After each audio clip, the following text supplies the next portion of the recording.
E.N.D here, day 6 for the spoilers of the Brothers War. Leave me in the comments below which is your favorite artifact from the set. Mine, it is the Stone Brain. I think that card will start to be quite useful. Let's start. And I want to start with a couple of common cards. Union of the Third Path, 2 and 1 white, it's an instant. Draw a card and you gain life equal to the number of cards in your hand. Erza's Rebuff for 1 and 2 blue, instant. Choose one, counter target spell, tap up to 2 target creatures. Machine over Matter for 1 and 1 blue, it's an instant. The spell costs 1 less to cast if you control an artifact creature. Return target non-land permanent to its owner's hand. Loran, Disciple of History, 3 and 1 white, it's a 3/3. Whenever it or another legendary creature enters the battlefield under your control, return target artifact card from your graveyard to your hand.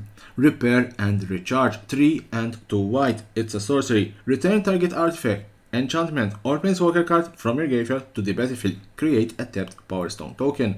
Top Tier Architect, 3 and 1 white, it's a 2/3. Whenever an artifact enters the battlefield under your control, target creature gains flying until end of turn.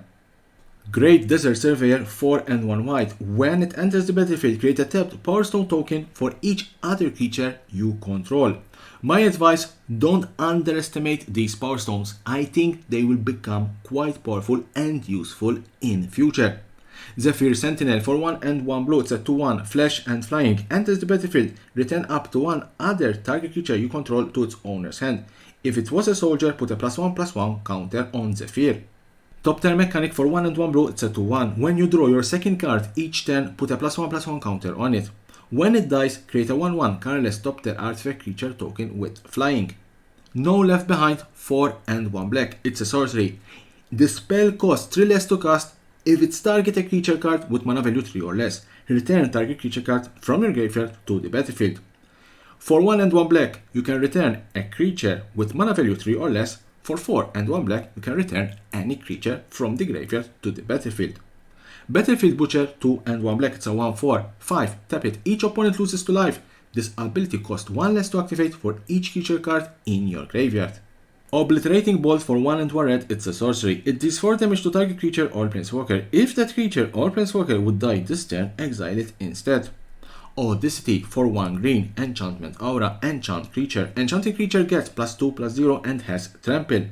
When it's put in the graveyard from the battlefield, draw a card.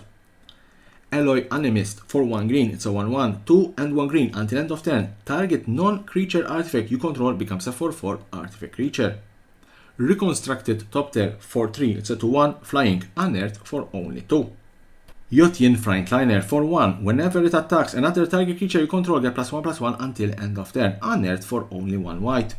The rare cards, Siege Veteran for 2 and 1 white, it's a 2/2. At the beginning of combat on your turn, put a +1/+1 counter on target creature you control. Whenever another non-token soldier you control dies, create a 1/1 colorless soldier artifact creature token.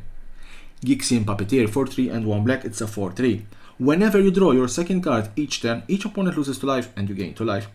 Whenever it dies, return another target creature card with mana value 3 or less from your graveyard to the battlefield. And Mono Black could have a nice ally to Sheoldred the Apocalypse.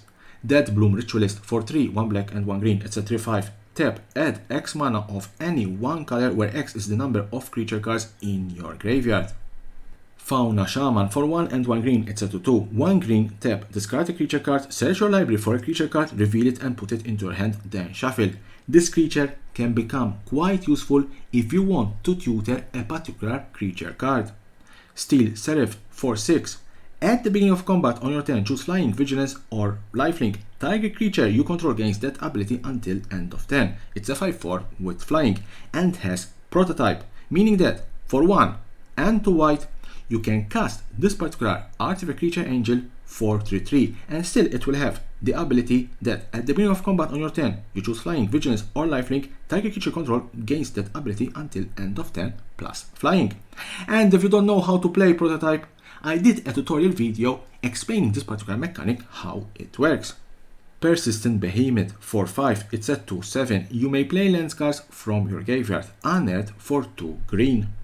The mythic card Draconic Destiny for 1 and 2 red. Enchantment aura, enchant creature. Enchanted creature gets +1/+1 and has flying, haste, And 1, this creature gets +1/+0 until end of turn. It's a dragon in addition to its other types. When it dies, return Draconic Destiny to its owner's hand. Awaken the Woods. X and to G. Sorcery. Create X 1/1 green forest dry land creature tokens. That's a nice way to ramp. Platoon Dispensary. For 5, it's a 4/6. At the beginning of your end step, if you control 2 or more other creatures, draw a card. 3 and 1 white, create a 1/1 colorless artifact soldier creature token. Unearthed for 2 and 2 white. And it seems that finally white will have some decent draw cards. And I want to end this video with a commander card, not part of the main set. Root Path Purifier, 3 and 1 green, it's a 3/4. Lands you control and land cards in your library are basic. Basically, if you cast a spell or use an ability that fetches basic cards, you can fetch any land you want.